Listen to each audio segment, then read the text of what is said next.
Michael Jackson ఎప్పుడైతే black గా ఉన్న పర్సన్ వైట్ గా అయ్యారన్నప్పటి నుంచి స్కిన్ వైట్నింగ్ మీద బ్రైట్నింగ్ మీద చాలా ఆశలు హోప్స్ పెంచేసుకున్నారు. ఈ సామాన్య ప్రజలకి స్కిన్ బ్రైట్నింగ్ వైట్నింగ్ అనేది ఎంతవరకు కరెక్ట్ అంటారు? ఫేర్ స్కిన్ ఉంటే మనం బాగుంటాము అని వాళ్ళు అనుకోవడం, ప్లస్ ఈ సెలబ్రిటీస్ ని స్క్రీన్ పైన చూసి మన స్కిన్ కూడా అలా అయితే బాగుంటది అనుకోవడం, ఇలా డిఫరెంట్ కేటగిరీస్ ఉన్నారు. బట్ రియల్ ఫ్యాక్ట్ ఏంటి అంటే, నేను సమంత గారిని చూశాను. అంటే ఏమై చేసావు మూవీలో కొంచెం తను డస్కీ స్కిన్ ఉండడం వల్ల చాలా మందికి నచ్చింది. కానీ ఇప్పుడు తను చాలా ఫేర్ అయిపోయింది. అసలు ఇప్పుడు అందరూ కామన్ పీపుల్ అది చూడరు కదా. ఇప్పుడు ఏదో క్రీమ్ రాసుకుంటున్నారు, తెల్లగా అయిపోతున్నారు, లేదంటే ఇంజెక్షన్స్ చేసుకుంటున్నారు, ఫెయిర్ అవుతున్నారు అనుకుంటారు. సో ఎక్స్ట్రీమ్ ఫెయిర్నెస్ అనేది విత్ ట్రీట్మెంట్స్, న్యాచురల్ ప్రాసెస్ ఏదైతే ఉందో ఏజింగ్ కావచ్చు, హెయిర్ రావడం కావచ్చు, దీన్ని మనం అబ్రప్ట్గా స్టాప్ చేసి మెయింటైన్ చేస్తూ ఉంటే ప్రాబ్లమేటిక్గా ఉంటుందా, లేకపోతే నిజంగానే మనం స్టాప్ చేయొచ్చా? ఒక టైం వరకే మేనేజ్ చేయగలరు. ఎప్పుడైతే మనకు కొల్లాజన్ చాలా ఎఫెక్టివ్గా ఉంటుందో దాన్ని మనం ఏం చేసినా కూడా, ఎంత ఖర్చు పెట్టినా కూడా ఆపలేం. డర్మటాలజిస్ట్ అనగానే నాకు ఒక్కటే మైండ్లో వచ్చింది ఏంటంటే, అసలు ఈ సోషల్ మీడియాలో ఒక వారే జరుగుతుంది. ఫేక్ క్లినిక్స్ అని, ఫేక్ డాక్టర్స్ అని, వాళ్ళని వీళ్ళు తిట్టుకోవడం, వీళ్ళని వాళ్ళు తిట్టుకోవడం, మధ్యలో విక్టిమ్స్ అనుకుంటూ క్లయింట్స్ రావడం. What you want to say? Cosmetology అనే ఒక చిన్న కోర్స్ చేసి అందులో ప్రొసీజర్స్ నేర్చుకుంటున్నారు. లైక్ కెమికల్ పీల్ ఎలా చేయాలి, లేజర్ ఎలా చేయాలి అనేది నేర్చుకొని వాళ్ళు ప్రాక్టీస్ స్టార్ట్ చేసేస్తారు. సో కొన్ని సర్జరీస్ గాన్ రాంగ్ కేసెస్ ఉన్నాయి, సక్సెస్ఫుల్ అయిన కేసెస్ ఉన్నాయి. గాన్ రాంగ్ చాలా వరకు మనము ఆయిషా టాకీ అని చూడొచ్చు. ఇంకా అసలు సక్సెస్ఫుల్ అంటే Janhvi Kapoor is a live example. And Allu Arjun గారు కావచ్చు, రామ్ చరణ్ గారు కావచ్చు, దుల్కర్ సల్మాన్ గారు కావచ్చు, వీళ్ళందరూ సక్సెస్ఫుల్ అయింది. ఎందుకు రాంగ్ అయింది అంటారు? సో వన్ బిగ్ ఇష్యూ ఏంటంటే సన్ స్క్రీన్ గురించి. Is it a cancer causing agent or it is a protective agent for skin? ఎందుకు ఇది క్యాన్సర్ కాజింగ్ ఏజెంట్ అనే న్యూస్ వచ్చింది అంటే, hello everyone, welcome to game changers with Lasya Reddy. And ఇప్పుడు present social మీడియాలో skin clinics మీద and skin doctors మీద, డెంటిస్ట్ల మీద అండ్ కాస్మెటాలజిస్ట్ మీద పెద్ద చర్చే నడుస్తుంది. అసలు ఏంటి కాంట్రవర్సీ? నిజంగానే మన స్కిన్ తీసుకెళ్ళి ఎవరి చేతిలో పెట్టాలంటే ఫస్ట్ ఏం ఆలోచించాలి? ఇటువంటి ట్రీట్మెంట్స్ నిజంగా ఫేకా, లేకపోతే కొన్ని వర్కౌట్ అవుతున్నాయా? ప్లాస్టిక్ సర్జరీస్ అంటే ఏంటి, బొటాక్స్ అంటే ఏంటి, ఫిల్లర్స్ అంటే ఏంటి, చాలా కన్ఫ్యూజన్స్ చేసేసారు కదా సోషల్ మీడియాలో. కొంతమంది సపోర్ట్ చేస్తున్నారు, కొంతమంది అపోజ్ చేస్తున్నారు. కానీ ఈ పాడ్కాస్ట్ చూస్తే మీకు పర్ఫెక్ట్ ఆన్సర్ తెలుస్తుంది. ఎస్పెషలీ మీకోసం ఈ పాడ్కాస్ట్ చేస్తున్నాము. And we have an amazing guest, doctor Durga Kalyani garu, dermatologist, Keha skin and hair clinic, Srinagar colony. So let's shoot out some questions. Hello doctor Durga Kalyani garu, ఎలా ఉన్నారు?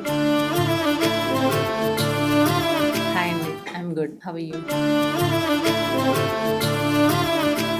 I'm good, thank you. So first dermatologist అనగానే నాకు ఒక్కటే మైండ్లో వచ్చింది ఏంటంటే, అసలు ఈ సోషల్ మీడియాలో ఒక వారే జరుగుతుంది. ఫేక్ క్లినిక్స్ అని, ఫేక్ డాక్టర్స్ అని, వాళ్ళని వీళ్ళు తిట్టుకోవడం, వీళ్ళని వాళ్ళు తిట్టుకోవడం, మధ్యలో విక్టిమ్స్ అనుకుంటూ క్లయింట్స్ రావడం. What you want to say, you being a dermatologist? యాక్చువల్గా బయట ఏం జరుగుతుంది అంటే, ఇప్పుడు డర్మటాలజీ అంటే ఏంటి, ఆఫ్టర్ ఎంబీబీఎస్ మనం పోస్ట్ గ్రాడ్యుయేషన్లో డిప్లొమా ఆర్ ఎండి డర్మటాలజీ చేస్తే యాక్చువల్ డర్మటాలజిస్ట్. కానీ చాలామంది ఏం చేస్తున్నారంటే, after their degrees either MBBS or BDS or any other degree చేసి కాస్మెటాలజీ అనే ఒక చిన్న కోర్స్ చేసి 6 months course, 3 months course, just 1 to 2 lakhs pay చేస్తే ఆ కోర్స్ అయిపోతుంది.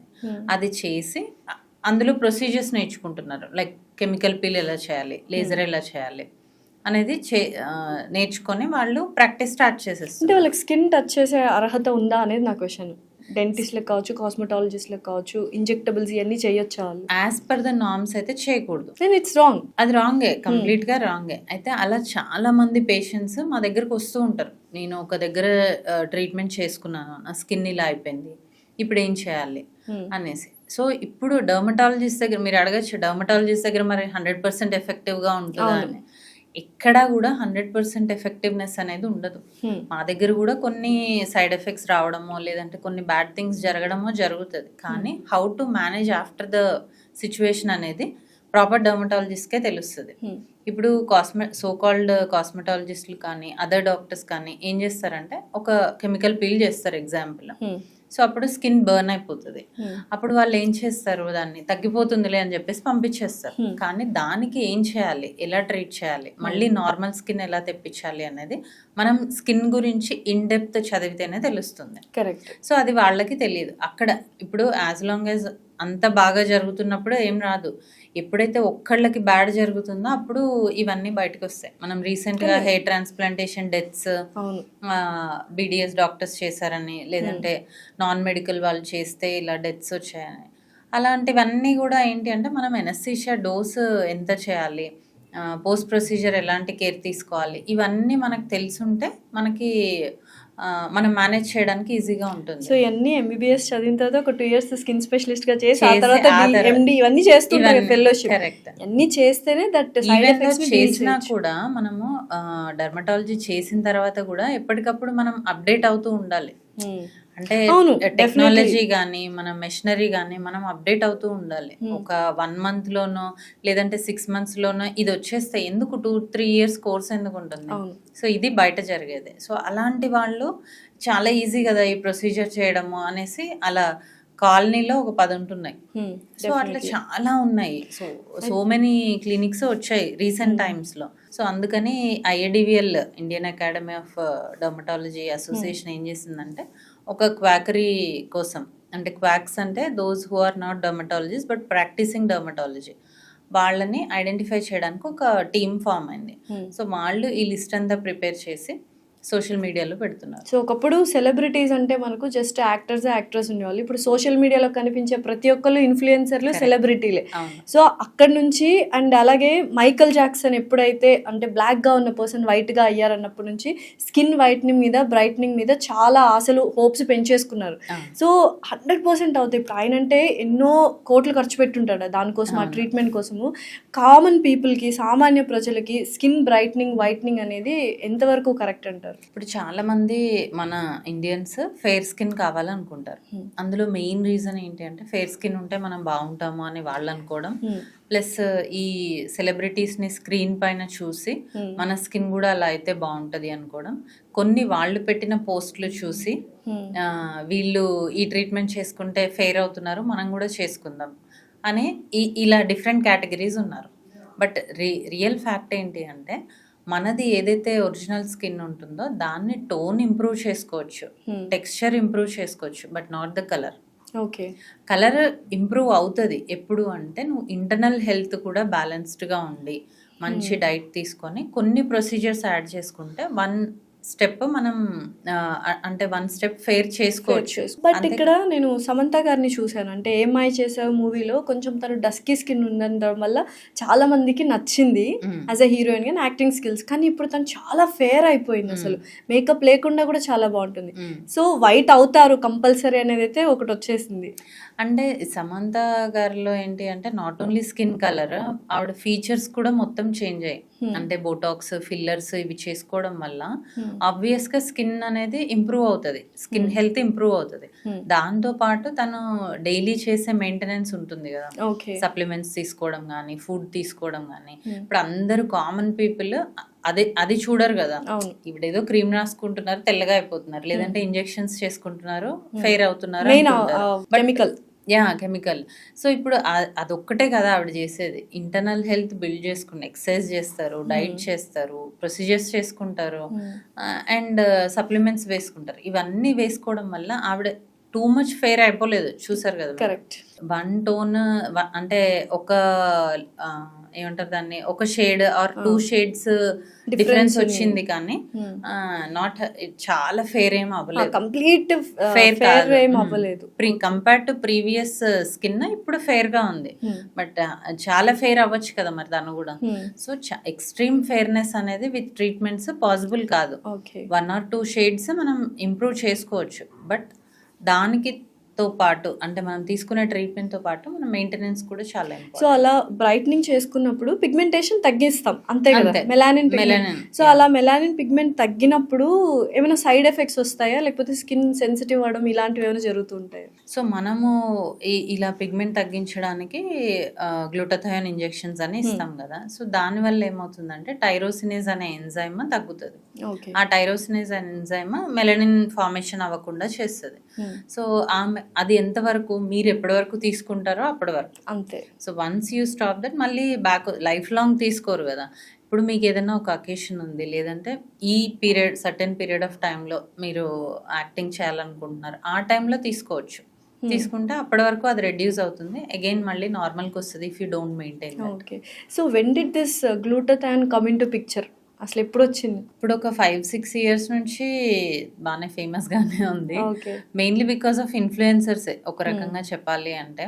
ఇంతకుముందు మేము ఎలా అంటే ఎవరైతే ఫుల్ బాడీ కలర్ కోసం చూస్తున్నారు, ఫుల్ బాడీ టోన్ ఇంప్రూవ్ చేసుకోవాలనుకుంటున్నారు, ఇలా యాక్టింగ్ ఫీల్డ్లో ఉన్నారు, వాళ్ళకి మాత్రం సజెస్ట్ చేసేవాళ్ళం. ఇప్పుడు నార్మల్ వాళ్ళు కూడా వచ్చి అడుగుతున్నారు, చేస్తాము, బట్ ప్రోస్ అండ్ కాన్స్, చేసుకున్నంత రోజులు ఉంటుంది, మళ్ళీ బ్యాక్ వస్తుంది, ఇంత ఖర్చు అవుతుంది, మీరు మెయింటైన్ చేసుకోగలరా, ఇవన్నీ ఎక్స్ప్లెయిన్ చేసి చేయడం జరుగుతుంది. ఎక్కడో ప్రీవియస్ ఇయర్స్లో లివర్ టైంలో అంటే లివర్ డిసీజెస్ ఉన్నప్పుడు ఇది యూస్ చేస్తున్నారు అని విన్నాము. ఆ స్టోరీ ఏంటి, ఆ హిస్టరీ ఏంటి? యాక్చువల్లీ గ్లూటాథయోన్ అనేది సిరోసిస్ ఆఫ్ లివర్ అనే కండిషన్లో యూస్ చేసేవాళ్ళం. అయితే అప్పుడు చాలా అలా ఇస్తూ ఉన్నప్పుడు చాలా మంది గమనించింది ఏంటి అంటే స్కిన్ ఫెయిర్ అవుతుంది ఆ టైంలో. అప్పుడు దానిపైన రీసెర్చ్ చేస్తే తెలిసింది ఏంటి అంటే ఇది డీటాక్స్ కూడా చేస్తుంది అని. ఆబ్వియస్ గా మనం డీటాక్స్ చేసుకుంటే కలర్ వస్తాం కదా, సో అప్పుడు కలర్ ఇంప్రూవ్మెంట్ లో కూడా ఇది యాడ్ చేయడం జరిగింది. అయితే మేజర్ డౌట్ అందరికి ఏంటంటే న్యాచురల్ ప్రాసెస్ ఏదైతే ఉందో, ఏజింగ్ కావచ్చు, హెయిర్ రావడం కావచ్చు, దీన్ని మనం అబ్రప్ట్ గా స్టాప్ చేసి మెయింటైన్ చేస్తూ ఉంటే ప్రాబ్లమేటిక్ గా ఉంటుందా, లేకపోతే నిజంగానే మనం స్టాప్ చేయొచ్చా? యాక్చువల్లీ ఏజింగ్ అనేది ఫిజియలాజికల్ ప్రాసెస్. దాన్ని మనం ఏం చేసినా కూడా, ఎంత ఖర్చు పెట్టినా కూడా ఆపలేం. ఇప్పుడు సెలబ్రిటీస్ని కూడా చూస్తున్నాం కదా, ఒక టైం వరకే మేనేజ్ చేయగలరు. ఎప్పుడైతే మనకు కొల్లాజన్ చాలా ఎఫెక్టివ్గా ఉంటుందో అప్పటి వరకు. సో ఆఫ్టర్ దట్ మనకి ఏజ్ అనేది తెలుస్తుంది. ఎప్పుడైనా కూడా గ్రేస్ఫుల్ ఏజింగ్ అనేది రావాలి. అంటే సడన్ గా full dark circles, sudden wrinkles అలా కాకుండా స్లోగా వస్తే మనం కూడా దాన్ని అడాప్ట్ చేసుకోవచ్చు. అలా రావడం కోసం మనం డైట్ అండ్ ఎక్సర్సైజ్ ఇలాంటివి మెయింటైన్ చేస్తూ చిన్న చిన్న ప్రొసీజర్స్ చేసుకుంటే మెయింటైన్ చేయొచ్చు. అదే ఇప్పుడు చాలా మంది రింకిల్స్ కనిపించుకోకుండా ఉండడానికి, తర్వాత వాల్యూమ్ గా ఉండడానికి చాలా మంది బొటాక్స్, ఫిల్లర్స్ వాడుతున్నారు. Is it safe? Yeah, they are safe. కానీ ఎంత అమౌంట్లో ఇవ్వాలి, ఏ ప్లేసెస్లో ఇవ్వాలి అనేది ఒక ప్రాపర్ డాక్టర్కే తెలుస్తుంది. ఇక్కడ మళ్ళీ అదేంటి అంటే ఫేషియల్ ఎనాటమీ అనేది ఉంటుంది.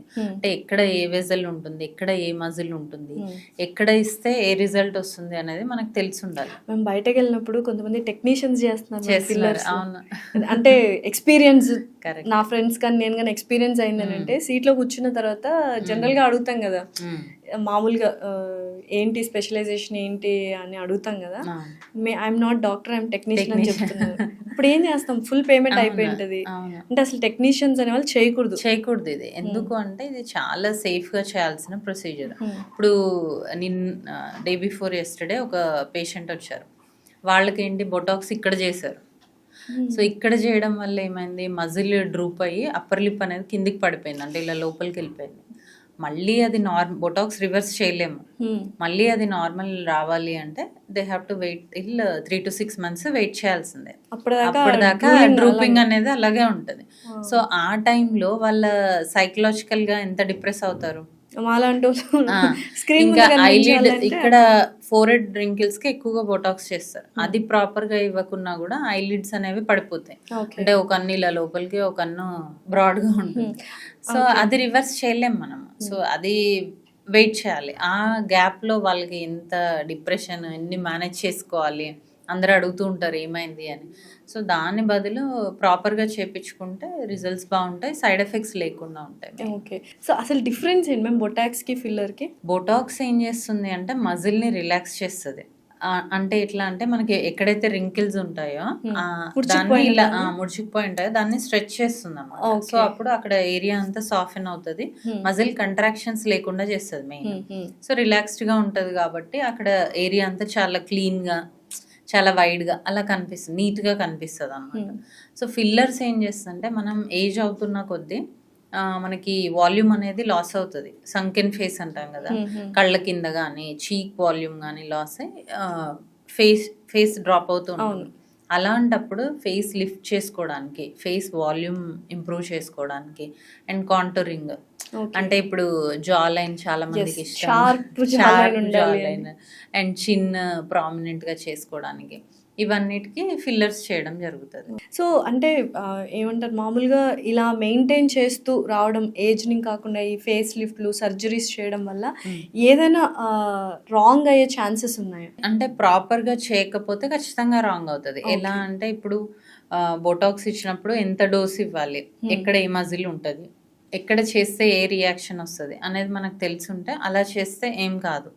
అలా కాకుండా వెరీ హై డోసెస్ ఇచ్చి లేదు ఇవ్వకూడని చోట ఇస్తే అక్కడ మజిల్ డ్రాప్ అయిపోవడము ఇట్లాంటివి జరిగితే రివర్స్ చేయడం కష్టం. Okay. So next plastic surgery అంటూ ఉంటారు చాలామంది. సో కొన్ని సర్జరీస్ గాన్ రాంగ్ కేసెస్ ఉన్నాయి, సక్సెస్ఫుల్ అయిన కేసెస్ ఉన్నాయి. గాన్ రాంగ్ చాలా వరకు మనము ఆయిషా టాకియాని చూడొచ్చు, మనం హీరోయిన్, అండ్ హాలీవుడ్ లో కొంతమంది యాక్టర్స్ ఉన్నారు. ఇంకా అసలు సక్సెస్ఫుల్ అంటే Janhvi Kapoor is live example. And Allu Arjun గారు కావచ్చు, రామ్ చరణ్ గారు కావచ్చు, దుల్కర్ సల్మాన్ గారు కావచ్చు, వీళ్ళందరూ సక్సెస్ఫుల్ అయింది. ఎందుకు రాంగ్ అయింది అంటారు? అదే అంటే ఎవరికి ఎక్కడ ఎలాంటి ట్రీట్మెంట్ చేయాలి అనేది ఫస్ట్ డిసైడ్ అవ్వాలి. సపోజ్ ఇప్పుడు చిన్ తీసుకుందాం example. If you have wide చిన్, మనం ఎంతవరకు ఆ టిప్ అనేది ప్రామినెంట్ గా చేయాలి అనేది ఫస్ట్ డాక్టర్ కి ఐడియా ఉండాలి. అండ్ క్లయింట్ కి కూడా ఏంటి అంటే స్క్రీన్ మీద వాళ్ళు ఎలా కనిపించాలనుకుంటున్నారు అనే ఒక క్లియర్ పిక్చర్ ఉండాలి. సో దాన్ని మనం అసెస్ చేసుకోగలగాలి. అలా చేసినప్పుడు ఖచ్చితంగా రాంగ్ అవ్వదు. ఇప్పుడు బ్రాడ్ నోస్ ఉంది, జాన్వీ కపూర్ బ్రాడ్ నోస్, అక్కడ ఫిల్లర్ ఇచ్చినా ఉపయోగం లేదు, ఆవిడ రైనోప్లాస్టీ చేసుకున్నారు. సో అలా ఎక్కడ ఏ ట్రీట్మెంట్ చేసుకోవాలి, ఎవరి దగ్గర చేసుకోవాలి అనేది ఒకటి. అసలు యాక్చువల్గా ఏదన్నా మనకు స్కిన్ అందంగా అవ్వాలన్నా, స్కిన్ రెజ్యువనేట్ అవ్వాలన్నా వెళ్ళే క్లినిక్ అండ్ వెళ్ళే డాక్టర్ ఇస్ వెరీ ఇంపార్టెంట్. మనకు కూడా క్లారిటీ ఉండాలి. ఇప్పుడు చాలా మంది ఏంటి అంటే వాళ్ళకి జాలైన్ ఉంది, నాకు కూడా కావాలి అని చేపించుకుంటారు. ఎందుకు కావాలి, అసలు నువ్వు ఎలా కనిపించాలనుకుంటున్నావు? కాస్మెటాలజీ అనేది ప్యూర్లీ పర్సనల్ థింగ్. అవును, అదేమి 100% ఎమర్జెన్సీ థింగ్ కాదు. సో మీకు ఇష్టం ఉండి మీరు ఎలా చేంజ్ అవ్వాలనుకుంటున్నారు అనేది మీకు ఒక పిక్చర్ ఉండి అది మాకు ఎక్స్ప్లెయిన్ చేస్తే అలా చేయడం ఉంటుంది. అండ్ చాలా మంది ఏం చేస్తారంటే హెవీ డోసెస్ ఒకటేసారి ఇంజెక్ట్ చేస్తారు.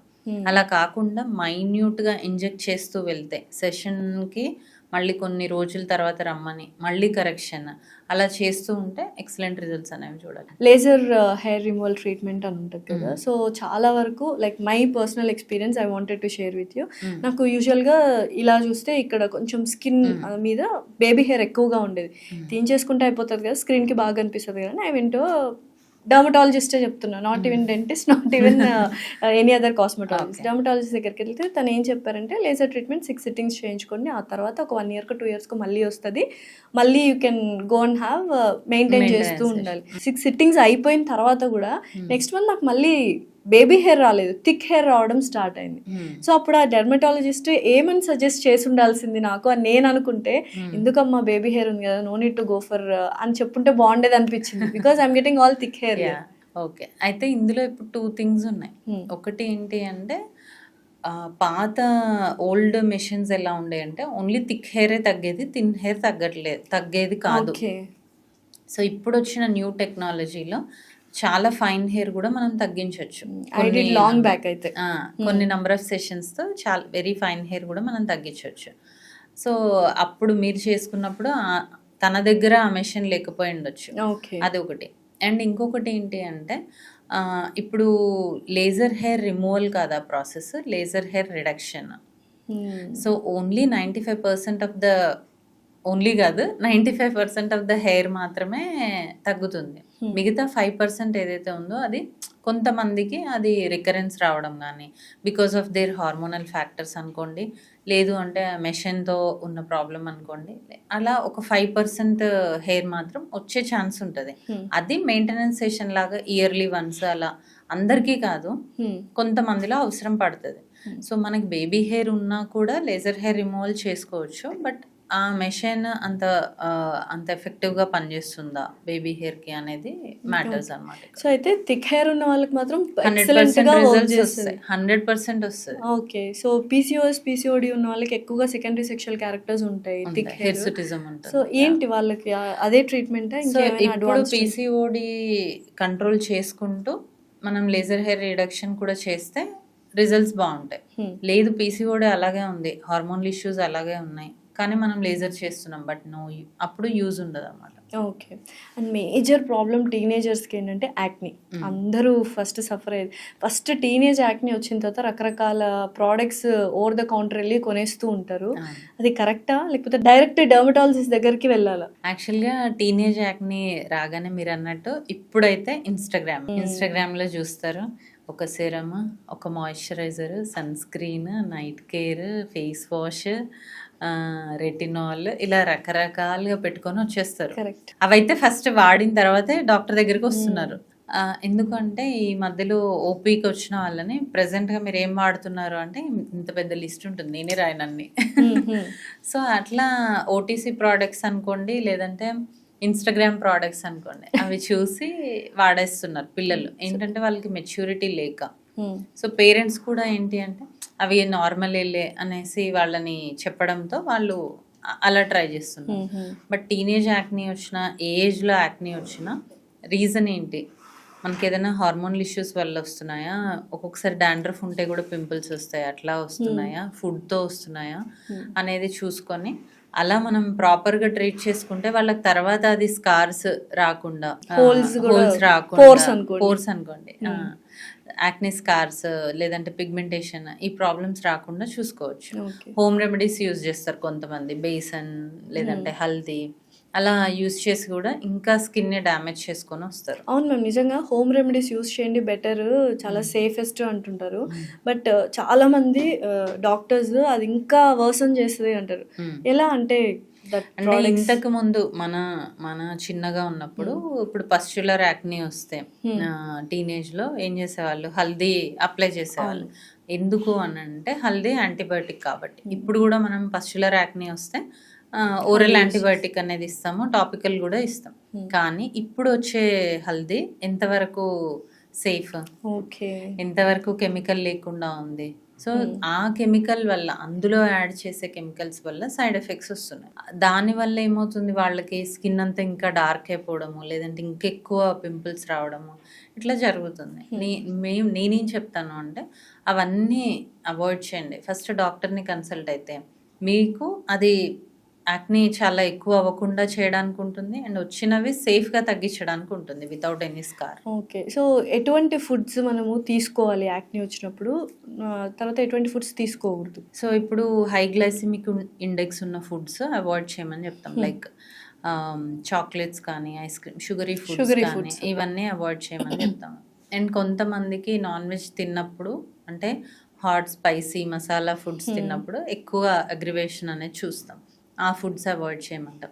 ఎక్కువ ఏం తినమంటాము అంటే fruits and vegetables, anti oxidant rich food, high coloured berries కానీ, క్యారెట్స్, ఇట్లాంటివి ఎక్కువగా తీసుకోమని చెప్తాం. వాటర్ ఇంటేక్ ఒకటి చూసుకోమంటాము. అండ్ మిల్క్ తీసుకోవచ్చా చాలా మంది అడుగుతారు. డైరీ ప్రోడక్ట్స్ ఏం చేస్తాయంటే సీబమ్ని ఇంకా ఇంక్రీజ్ చేసి యాక్ని అగ్రివేట్ అయ్యే ఛాన్స్ ఉంటుంది. సో డైరీ ప్రోడక్ట్స్ వద్దంటాం. సో యూజువల్గా చాలా మంది వేడి చేసింది కాబట్టి పింపుల్స్ వస్తున్నాయి అంటారు, దాన్ని తగ్గించడానికి మజ్జిగ తాగుతూ ఉంటారు. ఫర్మెంటెడ్ ప్రోడక్ట్స్ గుడ్ బ్యాక్టీరియా ఉంటాయి కాబట్టి that is okay. Other than curd and మజ్జిగ, ఇవి చీజ్, పన్నీర్, బటర్, ఇట్లాంటివి అవాయిడ్ చేయమని. సో వన్ బిగ్ ఇష్యూ ఏంటంటే సన్ స్క్రీన్ గురించి. Is it a cancer causing agent or it is a protective agent for skin? So first sunscreen benefits చూద్దాము, తర్వాత cancer వస్తుందా లేదా చూద్దాం. సో సన్ స్క్రీన్ బెనిఫిట్స్ ఏంటి అంటే మనము ఎండ నుంచి యాంటీ ఏజింగ్ ప్రొటెక్షన్ ఒకటి, పిగ్మెంటేషన్ రాకుండా అండ్ సన్ బర్న్స్ రాకుండా మనం సన్ స్క్రీన్ అనేది వాడుకోవాలి. ఈవెన్ చిన్న పిల్లల్లో కూడా ఎందుకు యూస్ చేయమంటాము అంటే వాళ్ళు ఎక్స్పోజ్ అయ్యే సన్ కూడా ఇప్పుడు హెవీ ఉంది కదా, మన అప్పుడులా లేదు. సో దానివల్ల వాళ్ళకి ఏమవుతుంది, సన్ ర్యాషెస్ రావడం ఉంటుంది. వాళ్ళకు కూడా స్కూల్కి వెళ్ళే పిల్లలకు కూడా అప్లై చేయమని చెప్తున్నాం. ఎందుకు ఇది క్యాన్సర్ కాజింగ్ ఏజెంట్ అనే న్యూస్ వచ్చింది అంటే సన్ స్క్రీన్లో 2 kinds ఉంటాయి, physical and chemical. Physical sunscreen safe for everyone. ఎందుకు అంటే only upper layer of the skin వరకు మాత్రమే పనిచేస్తుంది. సో అందుకని physical sunscreen even if you are pregnant, lactation, kids అందరినీ యూజ్ చేయమంటాం, even if you have sensitive skin. కానీ chemical sunscreen ఏం చేస్తుందంటే స్కిన్లోకి అబ్జర్వ్ అవుతుంది. So those who are having very sensitive skin, లేదు అంటే చాలా ఓపెన్ ఉంది, అంటే అబరేషన్స్ ఉన్నాయి, ఓపెనింగ్స్ ఉన్నాయి, ఫిజర్స్ ఉన్నాయి, అట్లాంటి స్కిన్ ఉన్న వాళ్ళకి, very mild and sensitive skin ఉన్న వాళ్ళకి ఈ sunscreen, chemical sunscreens వాడడం వల్ల అది మనకి ఇంటర్నల్గా అబ్జర్వ్ అవుతాయి. అప్పుడు అది లోపల రియాక్షన్స్ వచ్చేసి క్యాన్సర్స్ వచ్చే అవకాశం ఉంది అని. అందులోనూ కొన్ని కెమికల్స్, ఆక్సిబెంజోన్ అలాంటివి. ఓకే. సో ఇది ఎస్పీఎఫ్ ఉంటుంది కదా, సో ఇది 50 వాడాలా 30 వాడాలా? ఎస్పీఎఫ్ అంటే సన్ ప్రొటెక్షన్ ఫ్యాక్టర్. మనకి ఇప్పుడు సన్ నుంచి వచ్చేవి అల్ట్రావైలెట్ రేస్, అందులో యూవీఏ, యూవీబీ అని ఉంటాయి. ఎస్పీఎఫ్ అనేది ఏంటంటే యూవీబీకి ప్రొటెక్షన్ అన్నమాట. సో మనకి 30 ఉంటే 90% ప్రొటెక్షన్ ఉంటుంది, 40 ఉంటే 95% ఉంటుంది, 50 ఉంటే 99% ఉంటుంది. సో కానీ మనము ఇప్పుడు డస్కీ స్కిన్ ఉంది, కానీ నేను 50 ఎస్పీఎఫ్ పెట్టుకుంటాను అంటే మీ స్కిన్కి అది సూట్ అవుతుందా లేదా చూడాలి. అయితే ఇప్పుడు మ్యాట్ ఫినిష్ సన్ స్క్రీన్ అని, silicone sunscreens, gel based sunscreens వచ్చాయి కాబట్టి even if we use high SPF ఉన్నవి వాడినా కూడా మనకి ప్రాబ్లం లేదు. అంటే ఇదివరకేమో ఒక లేయర్ లాగా, వైట్ కాస్ట్ లాగా ఫామ్ అయ్యేది, ఇప్పుడు అలా లేకుండా వస్తున్నాయి. సో మీరు ఎక్కువ ఎండకి ఎక్స్పోజ్ అవుతున్నారు అనుకుంటే హై ఎస్పీఎఫ్ యూజ్ చేయొచ్చు. జనరల్గా ఇండియన్స్కి 30 to 50 సరిపోతుంది. సో ఇప్పుడు బేసిక్గా మళ్ళీ again I'm coming back to social media controversy గురించి. కొంతమంది డాక్టర్స్ కాకపోయినా వాళ్ళు క్లినిక్స్ నడుపుతున్నారని, ఫేక్ క్లినిక్స్ అని, ఫేక్ డాక్టర్స్ అని చెప్తూ వస్తున్నారు. సో విక్టిమ్స్ అని అంటూ కొంతమంది క్లయింట్స్ వచ్చి మాట్లాడుతున్నారు. Are they real victims or they are over exaggerate? అంటే వాళ్ళు ప్రూఫ్స్ చూపిస్తున్నారు కదా కొంతమంది. ఇప్పుడు నేను అక్కడ ట్రీట్మెంట్ చేయించుకున్నాను, నా దగ్గర ఉంది, నా దగ్గర బిఫోర్ ఆఫ్టర్ పిక్చర్స్ ఉన్నాయి, క్లినిక్ వెళ్ళిన నేను పే చేసిన పే స్లిప్స్ ఉన్నాయి, దెన్ అది రియలే కదా. ఎవరైతే చేంజ్ అయితే లేదు, చేంజ్ లేకపోవడం ఒకటి, అండ్ అగ్రివేట్ అవడం కూడా చూసాను. కరెక్ట్. సో అలా ఉన్నారు. మరి ఫేకా అంటే కొంతమంది ఊరికే వీడియోస్ చేస్తున్నారు వితౌట్ ఎనీ ప్రూఫ్స్, అది మనకు తెలియదు. కానీ కొంతమంది మాత్రం బిఫోర్ అండ్ ఆఫ్టర్ నేను ఇలా ఉన్నాను, ఇలా అయ్యాను, నా దగ్గర పే స్లిప్స్ ఉన్నాయి, అంటే నేను పే చేసిన స్లిప్స్ ఉన్నాయి అనేది మాత్రం చూపిస్తున్నారు. So before and after no results ఉన్నప్పుడు, ఆఫ్టర్ లంసమ్ అమౌంట్ ఇచ్చిన తర్వాత కూడా నో రిజల్ట్స్ ఉన్నప్పుడు అక్కడ యాక్చువల్గా రాంగ్ ఎవరు జరిగి ఉంటుంది? అంటే క్లినిక్ వాళ్ళదా, డర్మటాలజిస్ట్, లేకపోతే తను ఏదైనా మెయింటైన్ చేయడమో, ఫాలోఅప్ చేసుకోవడమో రాంగ్ చేస్తుంటారు? ఇప్పుడు ఎలా ఉంటుందంటే మనం ఇందాక చెప్పుకున్నట్టు 100% అందరికీ పాజిటివ్ రిజల్ట్సే రావు. ఇప్పుడు మనం నెగిటివ్ అంటే ఇంకా ఎగ్జాగరేట్ అవుతుంది ప్రాబ్లం. ఇప్పుడు యాక్నీ కోసం వెళ్ళారు, కానీ ఇంకా పింపుల్స్ వస్తున్నాయి, ఎక్కువ వస్తున్నాయి. అప్పుడు నేనైతే ఏం చేస్తాను, ఎందుకు వస్తున్నాయి, ఈమెకి ఏదైనా హార్మోనల్ ఇష్యూస్ ఉన్నాయా, లేదంటే ఈమెకు నేను చేసిన ఈ ట్రీట్మెంట్, ఈ పర్టికులర్ ట్రీట్మెంట్ పడట్లేదా, నేను ఇంకొక ట్రీట్మెంట్కి షిఫ్ట్ అవ్వాలా అనేది చూస్తాను. ఇప్పుడు అది డాక్టర్స్ అయితే అలా చూస్తారు. అదే వేరే వాళ్ళు ఏం చేస్తారంటే వాళ్ళకి తెలియదు, వాళ్ళకి ఏంటి, మనం 6 సెషన్స్ కెమికల్ పీల్స్ తీసుకున్నాం, అంటే బుక్ చేసుకున్నాం, 6 అవే చేయాలి. మధ్యలో వాళ్ళకి ఏం జరుగుతుంది వీళ్ళకి సంబంధం లేదు, ఎక్కువ అవుతున్నా వీళ్ళకి తెలియదు ఏం చేయాలో, because they are technicians. So అక్కడ వస్తుంది ప్రాబ్లం. మేము ఒక సింపుల్ స్టేట్మెంట్ చెప్తాను మ్యామ్, స్కిన్ రిపేర్ చేయించుకోవడానికైనా, స్కిన్ అందంగా ఉండాలి, మనం అందంగా తయారవ్వాలి అన్నా వెళ్ళాల్సింది డర్మటాలజిస్ట్ దగ్గరికి మాత్రమేనా? అంతే, 100% అంతే. దాంట్లో ఇంకే అసలు కాస్మెటాలజీ వాళ్ళు కోర్స్ అనేది లేదు, అసలు లేదు. ఎవరైతే డర్మటాలజీ చేశారో వాళ్ళు కాస్మెటాలజీ ట్రీట్మెంట్స్ చేయొచ్చు. అసలు కాస్మెటాలజిస్ట్ అనే వర్డే లేదు. అవునా? వర్డే లేదు. డర్మటాలజీ చేసిన వాళ్ళు ఎప్పుడైతే ఈ కాస్మెటాలజీ ట్రీట్మెంట్స్ చేస్తున్నారో అది పక్కకి వెళ్ళింది. Are they equal to beauticians? Beauty parlour లో ఓన్లీ కాస్మెటాలజిస్ట్ అంటే అంతే, సెలూన్ సర్వీసెస్ చేసేవారు. ఇప్పుడు ఈ కొత్తగా డెంటిస్ట్లు ఏంటి అవతారం ఎత్తారు కాస్మెటాలజిస్ట్ లాగా? డెంటిస్ట్లు ఏంటి అంటే నాట్ ఎవ్రీ డెంటిస్ట్, కొంతమంది ఏంటి అంటే వాళ్ళు కూడా ఈ కాస్మెటాలజీ కోర్సెస్ చేసి వాళ్ళకి తెలియకపోవచ్చు, అంటే ఇది కరెక్ట్ కాదు అని తెలియకపోవచ్చు, లేదు తెలిసే కూడా చేసి ఉండొచ్చు. వాళ్ళు ఏంటి అంటే డెంటల్ ప్రాక్టీస్ లేకపోవడమో, లేదంటే వాళ్ళకి ఇందులో ఇంట్రెస్ట్ ఉండడమో, అప్పట్లో ఎంబీబీఎస్ చేయలేకపోవడమో ఏదో ఉంటాయి సర్టెన్ రీజన్స్. సో, అలా వాళ్ళు ఈజీగా ఇది 6 మంత్స్‌లో అయిపోతుంది గదా అని ఒక కోర్స్ నేర్చుకొని వాళ్ళు ప్రాక్టీస్ చేయడము, అట్లా చేయడం వల్ల సో ఫస్ట్ డెంటిస్టులు టర్న్ తీసుకుందే హెయిర్ ట్రాన్స్ప్లాంటేషన్ అనే ఒక ప్రొసీజర్ నుంచి. అయితే చాలా క్లినిక్స్లో 30,000కి హెయిర్ ట్రాన్స్ప్లాంట్ జరుగుతుంది, 3,00,000కి హెయిర్ ట్రాన్స్ప్లాంట్ జరుగుతుంది. డిఫరెన్స్ ఏంటి? సో, ఇప్పుడు టెక్నీషియన్ చేసిన దానికి, డాక్టర్ చేసిన దానికి చాలా డిఫరెన్స్ ఉంటుంది గదా!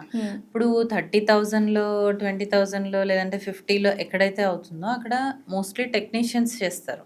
అక్కడ డాక్టర్ ఉండరు. ఓకే. వాళ్ళకేంటి, ఈరోజు మనకు ఒక పేషెంట్ వచ్చారు, మనకు ఒక 30,000 వచ్చింది, అయిపోయింది. నెక్స్ట్ డే వాళ్ళకి వీళ్ళకి సంబంధం ఉండదు, పేషెంట్ అండ్ టెక్నీషియన్‌కి. సో, ఎక్కడైతే మనము ఇప్పుడు మన దగ్గర అవుతుందనుకోండి సపోజ్, మనం ఏంటి అంటే పేషెంట్‌కి ముందు కౌన్సిలింగ్ చేయడం జరుగుతది. పోస్ట్ ప్రొసీజర్ మనం వాళ్ళతో కాంటాక్ట్‌లో ఉండడం జరుగుతుంది. ఇన్ కేస్ వాళ్ళకి ఏదైనా రియాక్షన్ వస్తే మనం వెంటనే రెస్పాండ్ అవ్వడం జరుగుతుంది. కానీ అక్కడ అది ఉండదు. సో, దానివల్ల ఈ సైడ్ ఎఫెక్ట్స్, ఈ రియాక్షన్స్, డెత్స్ ఇవన్నీ జరుగుతాయి. ఓకే. సో, యూజువల్‌గా కాస్ట్ ఎక్కువైనప్పటికీ మనం particular supervision expert depends on number of grafts ఒకటి, తర్వాత సెంటర్ ఒకటి, అంటే మనం ఎక్కడ చేయించుకుంటున్నామో ఆ సెంటర్, దాని ఇన్ఫ్రాస్ట్రక్చర్, నీకు ఎంత జాగ్రత్తగా చేస్తున్నారు, ఎవరు చేస్తున్నారు, ఇవన్నిటిపైన డిపెండ్ అయి ఉంటుంది. ఓన్లీ ఒక ఫ్యాక్టరే కాదు. చాలామంది మా దగ్గర కూడా వచ్చి డాక్టర్ మీరేమో 1,00,000 చెప్తున్నారు, అక్కడ నాకు 30,000కే చేస్తా అంటున్నారు అని చాలామంది అడుగుతారు. బట్ డిఫరెన్స్ అది. ఇక్కడ ఉన్నంత కేర్ కానీ ఇక్కడ మనం చేసినంత జాగ్రత్తగా వాళ్ళు చేయకపోవచ్చు. ఏంటి మ్యామ్ డిఫరెన్స్? అంటే పిఆర్పి, జిఎఫ్సి అని వస్తూ ఉన్నాయి అండ్ హెయిర్ ట్రాన్స్ప్లాంటేషన్ డిఫరెన్సెస్ ఏంటి? హెయిర్ ట్రాన్స్ప్లాంటేషన్ అంటే ఇప్పుడు మీకు కంప్లీట్గా బాల్డ్ అయితే, మొత్తం బట్టతల వచ్చేస్తే ఒక ఏరియా నుంచి హెయిర్ తీసి ఇంకో ఏరియాలో పెట్టడం, దట్ ఈస్ హెయిర్ ట్రాన్స్ప్లాంటేషన్.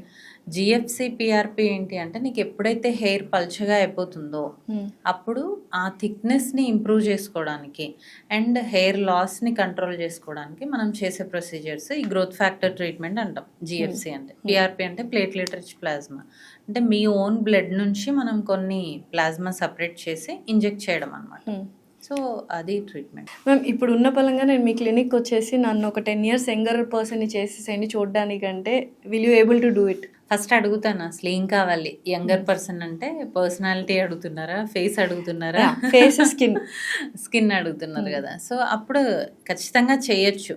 కానీ ఎలా చేయొచ్చు అనేది ఫస్ట్ నేను మిమ్మల్ని అసెస్ చేసి ఇక్కడ ఇలా చేసుకుంటే బాగుంటుంది. ఇప్పుడు కొంతమందికి ఇది చాలా బల్కీగా ఉంటుంది, కొంతమందికి చీక్స్ ఉండవు, కొంతమందికి లిప్స్ చాలా థిన్ ఉంటాయి. సో, అలా ఎక్కడ చేస్తే మీ లుక్ ఇంప్రూవ్ అవుతుంది అనేది ఖచ్చితంగా చెప్పి చేయడం జరుగుతుంది. కానీ అది మెయింటైన్ చేస్తూ ఉండాలి. ఇప్పుడు బోటాక్స్ అనుకోండి 6 months ఉంటుంది, ఫిల్లర్ అయితే 1.5 to 2 years ఉంటుంది. అంటే హౌ అఫోర్డబుల్ ఇట్ ఈస్? కాస్ట్లీనా అంత 10 years యంగర్కి వెళ్ళిపోవాలంటే? మరి కావాలి అంటే కాస్ట్ పెట్టుకోవాలి. డిపెండ్స్, అంటే కొన్ని బ్రాండ్స్ హై ప్రైస్ ఉంటాయి, కొన్ని నార్మల్ మీడియం రేంజ్ కూడా ఉంటాయి. ఓకే. ఇప్పుడు లిప్ ఫిల్లర్స్ వస్తున్నాయి, చాలా మంది ఏంటంటే థిన్ లిప్స్ ఉన్నాయి. ఫర్ ఎగ్జాంపుల్ మీరు లైవ్ ఎగ్జాంపుల్ నన్నే తీసుకుని, చాలా మంది సజెస్ట్ అప్పర్ లిప్ చాలా థిన్ గా ఉంది, చాలా మంది సజెస్ట్ చేశారు లిప్ ఫిల్లర్కి వెళ్ళొచ్చు కదా అని. నేను ఆక్వర్డ్ గా కనిపిస్తానేమో అని నా ఒపీనియన్. లేదు, ప్రాపర్ డోస్. ఇప్పుడు ఆక్వర్డ్గా ఎందుకు కనిపిస్తుంది అంటే, చాలా మంది లిప్ ఫిల్లర్కి వెళ్ళినప్పుడు కొంతమంది డాక్టర్స్ ఎక్కువ వాల్యూమ్ ఇవ్వడం జరుగుతుంది. అప్పుడు ఏమవుతుంది, ఇలా ఇలా వచ్చేస్తుంది, ఇలా వస్తుంది, కైండ్ ఆఫ్ పౌట్ పెట్టిన ఇలా వస్తుంది. సో, అట్లా కాకుండా మనం ప్రాపర్ డోస్ ఇచ్చి ఎక్కడ ఇవ్వాలి. ఇప్పుడు మీది లెఫ్ట్ సైడ్ బాగానే ఉంది, కొంచెం రైట్ సైడ్ కొంచెం ml ఇస్తే సరిపోతుంది, అంతే. అట్లా ఫైన్ లైన్స్ ఇవన్నీ కూడా మనం కవర్ చేసుకోవచ్చు వాటిలో అన్నిట్లో. సో ఓవరాల్గా ఇప్పుడు ఎవరైనా అందంగా తయారవ్వాలి అంటే ఇప్పుడు 30sలో ఉన్న వాళ్ళు వస్తే అక్కడ నుంచి స్కిన్ మెయింటైన్ చేస్తూ ఉంటే చాలా ఈజీ. అదే అడుగుతున్నా, ఏ ఏజ్ నుంచి అంటే మేము మీ దగ్గరకు రావాలి? 25 చెప్పాలి అంటే 25 నుంచి ఎవరైతే స్కిన్ కేర్ మెయింటైన్ చేస్తారో వాళ్ళు స్లోగా కరెక్ట్ చేసుకుంటూ వెళ్తే అది చాలా కాలం వరకు మనం బ్యూటిఫుల్ గా ఉండొచ్చు. అలా కాకుండా డైరెక్ట్ నేను ఇప్పుడు బాగానే ఉన్నాను కదా, 60 తర్వాత వెళ్తాను లేదంటే 50 తర్వాత వెళ్తాను అంటే టూ మచ్ డోస్ ఇవ్వాల్సి వస్తుంది, అయినా కూడా వాళ్ళకి సాటిస్ఫాక్షన్ ఉండదు. బికాజ్ అప్పటికే చాలా సంకెన్ అయిపోతుంది, చాలా సాగింగ్ ఉంటుంది. అప్పుడు చేయడం కన్నా యంగ్ ఏజ్ నుంచి మనం కొంచెం స్కిన్ కేర్, కొన్ని యాంటీ ఏజింగ్ ట్రీట్మెంట్స్ చేసుకుంటాం. అయితే స్కిన్ కేర్ రొటీన్ అని ఒకటి ఉంది. So day care, skin routine, night care. ఏంటి మేడం, మాయిశ్చరైజర్, సీరము, తర్వాత ఇంకేవో సన్ స్క్రీన్, ఇంకా తర్వాత మళ్ళీ ఏవేవో అన్ని నైట్ అన్ని రాసుకొని పడుకోవాలి స్కిన్ ని. అంటే దానికి బ్రీత్ ఇచ్చే స్పేస్ కూడా ఇవ్వకుండా నిజంగానే అన్ని వాడాలా ఇప్పుడు? అవసరం లేదు. యాక్చువల్లీ ఇప్పుడు టీనేజ్ వాళ్ళు ఉన్నారనుకోండి, మార్నింగ్ అండ్ నైట్ మాయిశ్చరైజర్ పెట్టి, మార్నింగ్ ఒక sunscreen, if they are exposing to too much of sun అయితే ఒక సన్ స్క్రీన్ పెట్టుకుంటే చాలు. మాయిశ్చరైజర్ అనేది చాలా ఇంపార్టెంట్ అండ్ 100% ఎఫెక్టివ్గా ఉంటుంది. ఎందుకు అంటే మన స్కిన్ బ్యారియర్ బాగుండాలి, బయట పొల్యూటెంట్స్ నుంచి మనం స్కిన్ బాగుండాలి, ప్రొటెక్ట్ చేసుకోవాలి అంటే మాయిశ్చరైజర్ 100% అది మాత్రం వాడాలి morning and night. And sunscreen depending on your exposure. చాలామంది ఇప్పుడు 2 ఫింగర్ టిప్స్, 3 ఫింగర్ టిప్స్ అని నేను కూడా చెప్తాను. బట్ ఇప్పుడు మీది చిన్న ఫేస్, మీకు 2 ఫింగర్ టిప్స్ అంటే దయంలా ఉంటుంది, అంత అవసరం లేదు. మన స్కిన్కి ఎంతైతే అవసరమో అంత అప్లై చేసుకుంటే బాగుంటుంది, అంతవరకు చాలు టీనేజర్లో. ఇప్పుడు యాజ్ వి ఏజ్ 20 దాటుతున్నాం, 25 దాటుతున్నాం అంటే కొన్ని సెరమ్స్, ఇఫ్ యూ హ్యావ్ యాక్ని ఆ serums, if you have dry skin కొన్ని హైలూరోనిక్ యాసిడ్ సిరమ్స్. ఇంకా ఏజింగ్ స్టార్ట్ అవుతుంది 25 నుంచి, కాబట్టి రెటినాల్ యూస్ చేయమని చెప్తాం. కానీ అది కూడా proper dose, proper quantity, proper product. Okay. So ఒకప్పట్లో మేకప్ ప్రోడక్ట్స్ కొంతమంది మాత్రమే వాడేవాళ్ళు. అంటే ఎవరైతే స్క్రీన్ మీద కనిపిస్తున్నారు, ప్రతి ఒక్కరు స్క్రీన్ మీద కనిపిస్తున్నారు, ఫంక్షన్స్కి వెళ్ళినా కూడా కామన్ నార్మల్ పీపుల్ కూడా మేకప్ ప్రోడక్ట్స్ వాడుతున్నారు. Are they harmful or we have to maintain them? ఇప్పుడు మేకప్ ప్రోడక్ట్స్ అంటే కూడా మళ్ళీ మనం బేస్ మంచి మాయిశ్చరైజర్, సన్ స్క్రీన్ వాడి దానిపైన కొంచెం లైట్ మేకప్ వేసుకుంటే ఓకే. బట్ ఇప్పుడు యాక్ని ప్రోన్ ఉన్నారనుకోండి, మనం ఇంకా డంప్ చేస్తూ ఉన్నాము. సో వాళ్ళకి అప్పుడు ఏం కాకపోవచ్చు, కానీ తర్వాత ఈ పోర్స్ అన్ని క్లాగ్ అయిపోయి ఇంకా యాక్ని ఎక్కువ అయ్యే ఛాన్స్ ఉంటుంది. సో మనం ఏం చేయాలి, తప్పదు అప్లై చేసుకోవాలి అనుకున్నప్పుడు ప్రాపర్గా క్లీన్ కూడా చేసుకోవాలి. అండ్ మీ స్కిన్కి సూట్ అయ్యే మేకప్ ప్రోడక్ట్సే వాడాలి. అంటే జెల్ బేస్డ్ వచ్చాయి, ఇప్పుడు మ్యాట్ ఫినిష్ వచ్చాయి, క్రీమ్ బేస్డ్ ఉన్నాయి. ఇట్లా మీ స్కిన్ టైప్ ఏంటి, దానికి మనకి ఏది సూట్ అవుతుంది అనేది చూసుకొని వాడితే అప్పుడు సైడ్ ఎఫెక్ట్స్ ఉండవు. మ్యామ్ ఇప్పుడు అందరూ ఏజ్ చెప్పడానికి చాలా మొహమాట పడుతూ ఉంటారు. And age is just number అనే వాళ్ళు కూడా ఉన్నారు. అసలు ఏంటి క్రొనలాజికల్ ఏజ్ ఏంటి, బయోలాజికల్ ఏజ్ ఏంటి? క్రొనలాజికల్ ఏజ్ అంటే నంబర్. ఇప్పుడు నా నంబర్ 40 45 డేట్ ఆఫ్ బర్త్ ప్రకారం నా నంబర్ అది. బయలాజికల్ ఏజ్ ఏంటి అంటే ఇప్పుడు నీ సెల్ ఏజ్. అంటే ఇప్పుడు ఎవరైతే మంచిగా, ఇప్పుడు సపోజ్ ఒక పర్సన్ 40 years ఉన్నారు క్రోనలాజికల్ ఏజ్, కానీ వాళ్ళ బయలాజికల్ ఏజ్ మాత్రం 30 ఉంటుంది. ఎందుకు అంటే వాళ్ళ సెల్స్ యాక్టివిటీ అలా ఉంటుంది. అది ఎందుకు ఉంటుంది అంటే వాళ్ళ డైట్ కానీ, వాళ్ళ ఎక్సర్సైజ్ కానీ, వాళ్ళ మెయింటెనెన్స్ కానీ, దీన్ని బట్టి వాళ్ళ బయలాజికల్ ఏజ్ అనేది తక్కువ ఉంటుంది. సో ఎప్పుడైతే మనం ఓన్లీ అప్లికేషన్స్ కాకుండా ఇంటర్నల్ అండ్ ఎక్స్టర్నల్ హెల్త్ ప్రాపర్గా మెయింటైన్ చేస్తామో మన బయలాజికల్ ఏజ్ మన క్రోనలాజికల్ ఏజ్ కన్నా చాలా తక్కువగా మెయింటైన్ చేయొచ్చు. సో బయోలాజికల్ ఏజే తక్కువ ఉండాలి, క్రోనలాజికల్ ఏజ్ అంటే అప్పుడు మనం అందంగా కనిపిస్తాం. సో ఓవరాల్గా ఒక క్వశ్చన్ మ్యామ్, ఫైనల్లీ అసలు చూస్తున్న ఆడియన్స్కి, ఇప్పుడు చాలామంది క్లినిక్స్ వచ్చాయి, ఈ డాక్టర్ ఇలా అందరూ క్లినిక్స్ మీద, డాక్టర్స్ మీద అంటున్నారు, ఫైన్. అసలు ఆడియన్స్కి ఏం చెప్దాం అనుకుంటున్నారు?